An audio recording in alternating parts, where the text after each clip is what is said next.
En la mayoría de los países de América Latina, los ingenieros suelen ser hijos de ingenieros, los médicos, hijos de médicos. Sin embargo, en Argentina, el hijo de un albañil que no terminó ni la primaria puede ser ingeniero o médico o licenciado en cualquiera de las carreras de grado que ofrecen las universidades públicas del país, ya que Argentina es uno de los pocos países en el mundo que cuenta con una educación universitaria gratuita y de calidad. Y no hablamos exclusivamente de la UBA, la mejor posicionada en los rankings internacionales, sino de todo el sistema universitario argentino. En las últimas décadas, decenas de universidades fueron creadas en todo el país, haciendo que no sea necesario movilizarse hasta la capital federal para acceder a estudios de grado. Sin embargo, este 2024, y en especial la segunda mitad del año, las universidades han sido escenario de grandes convulsiones a raíz del fuerte ajuste presupuestario implementado por Javier Milei, el cual acabó destapando debates mucho más profundos que un simple problema de financiamiento.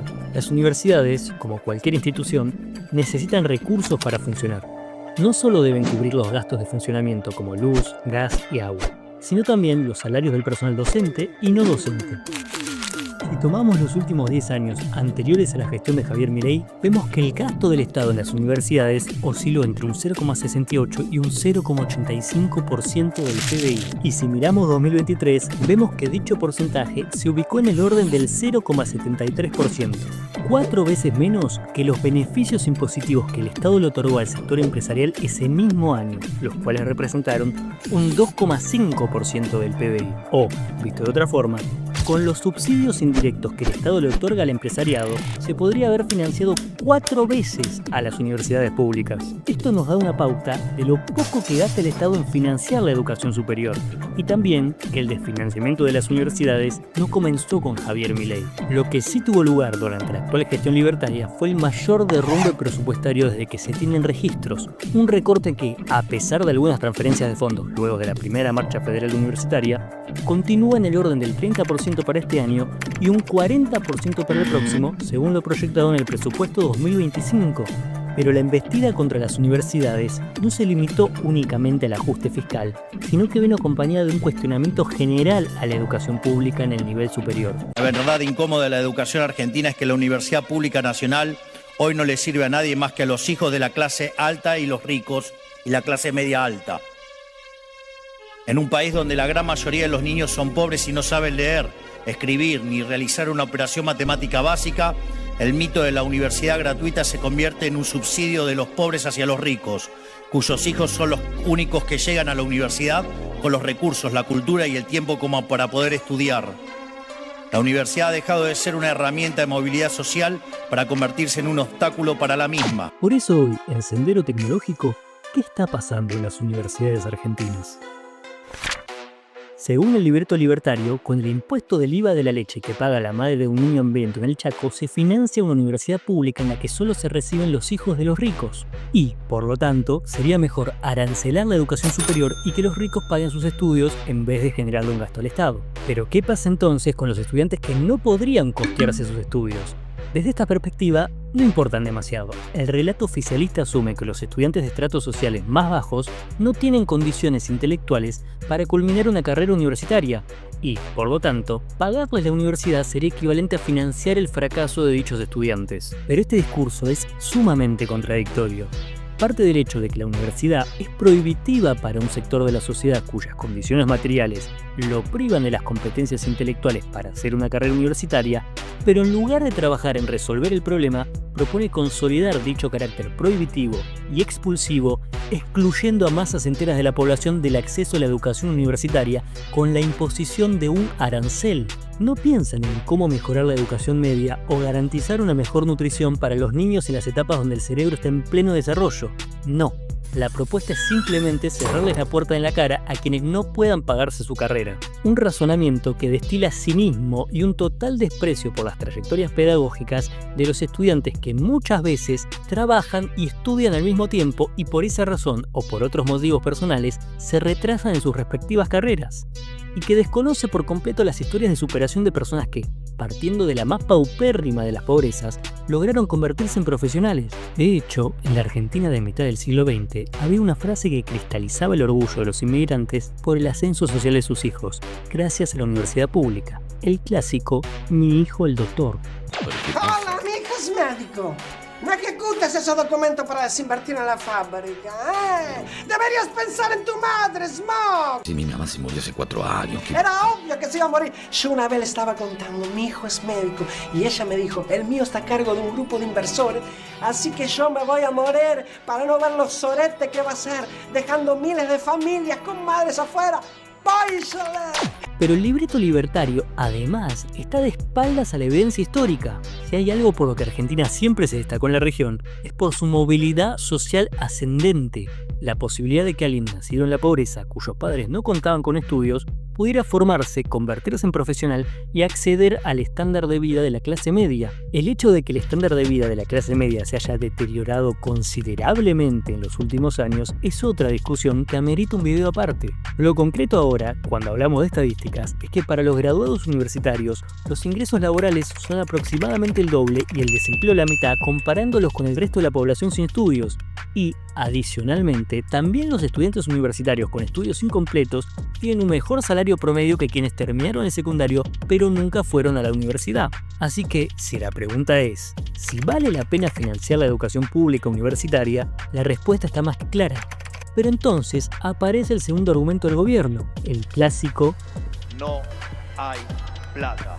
no hay plata, dicen. Sin embargo, en el blanqueo de capitales que se prorrogó este mes, las élites económicas ingresaron 20.000 millones de dólares que tenían en cuentas en el exterior sin declarar. Y se calcula que hay, al menos, el equivalente a un PBI entero juntando polvo fuera del país y 2/3 del total, sin blanquear. Este dinero no ingresó para financiar la educación pública o un proyecto de desarrollo nacional, sino para actividades netamente especulativas como el nuevo Carry Trade, una bicicleta financiera que en 10 meses dejó ganancias del 50% en dólares para los bonistas que se metieron a la timba. Mientras tanto, la ley de financiamiento universitario vetada por Javier Milei representaba un aumento equivalente a tan solo el 0,14% del PBI.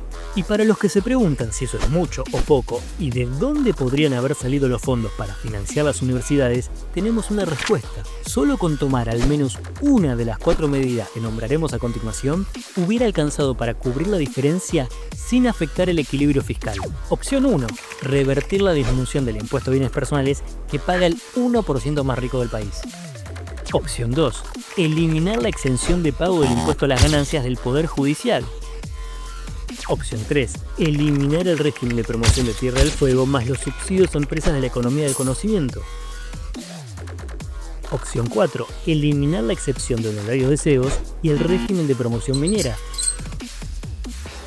Con solo una de estas 4 opciones, que involucran beneficios impositivos y subsidios innecesarios a los sectores más pudientes de la sociedad, hubiera sido suficiente para sostener la miserable ley de financiamiento universitario vetada por el presidente sin generar un aumento del déficit fiscal. Un equilibrio fiscal que, dicho sea de paso, solo es una excusa para no financiar las universidades, ya que las principales potencias del mundo tienen un déficit fiscal promedio del 2,69% de su PBI y acá estamos hablando de un mísero 0,14%. En el caso de los Estados Unidos o China, el déficit fiscal primario es todavía mayor. La diferencia entre lo que estos países gastan y lo que recaudan supera ampliamente a nuestro PBI total y, en el caso de los Estados Unidos, directamente nos triplica. O, dicho de otra forma, la diferencia entre lo que Estados Unidos gasta y lo que recauda triplica toda la riqueza que Argentina produce en un año. Y entonces deben tener la inflación por las nubes, pensarán algunos. El problema, de vuelta, es siempre el déficit fiscal, el gastar más de lo que se recauda. Vamos inevitablemente camino a una hiperinflación. Podemos, como dijo el presidente en su discurso, llegar a niveles de 15.000% anual. Pero no, para nada. Tienen una inflación anual de solo 3,2%, mientras que el resto de los países desarrollados tiene una inflación promedio del 3,1%. Y China en 2023 directamente tuvo deflación. Los precios bajaban a pesar de que tienen un déficit fiscal muy elevado. Así que el déficit fiscal es solo una excusa. La decisión de desfinanciar y vaciar las universidades públicas es ideológica, no económica. Y para que nos demos una idea del impacto del recorte de Milei en la calidad educativa, en la Facultad de Ingeniería de la UBA ya renunciaron 104 docentes por los bajos salarios. Esto es una pérdida gigantesca en la formación de capital humano clave para el desarrollo del país y solo contribuye a agravar la fuga de cerebros. Pero claro, ¿para qué va a necesitar formar tantos ingenieros un país que se conforma con ser exportador de bienes con nulo valor agregado como porotos de soja o gas natural? Está claro que para un país que no proyecta convertirse en un gran exportador de alta tecnología o bienes con alto valor agregado, formar ingenieros o científicos es un gasto innecesario y en todo caso, con los que podrían pagarse una universidad arancelada, sería más que suficiente. Pero esta lógica, contraria al desarrollo del país, únicamente es funcional a una porción muy reducida de la sociedad, como por ejemplo los hijos de Diana Mondino. Sí, la ex canciller de la gestión libertaria.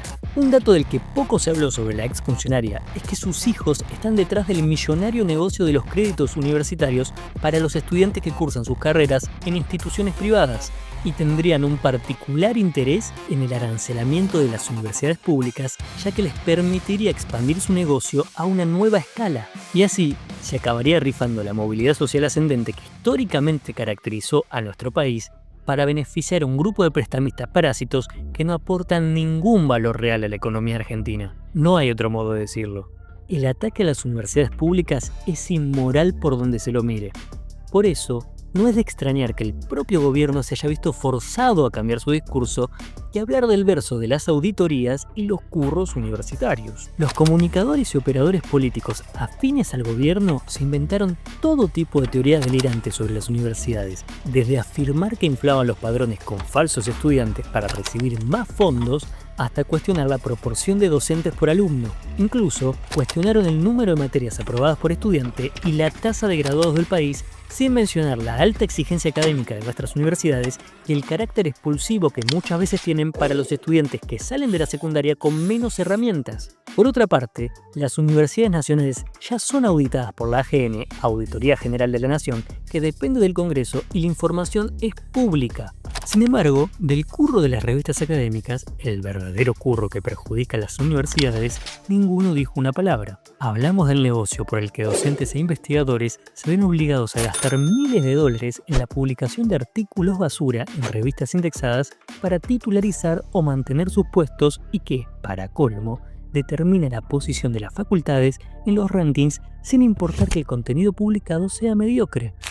Mención especial merece la campaña que se hizo contra los estudiantes extranjeros en las universidades. De hecho, el vocero presidencial anunció que avanzarán en el arancelamiento para estudiantes extranjeros no residentes. Sin embargo, los estudiantes universitarios extranjeros aportan a las arcas del país el 21% de su consumo a través del IVA, sin contar otros impuestos.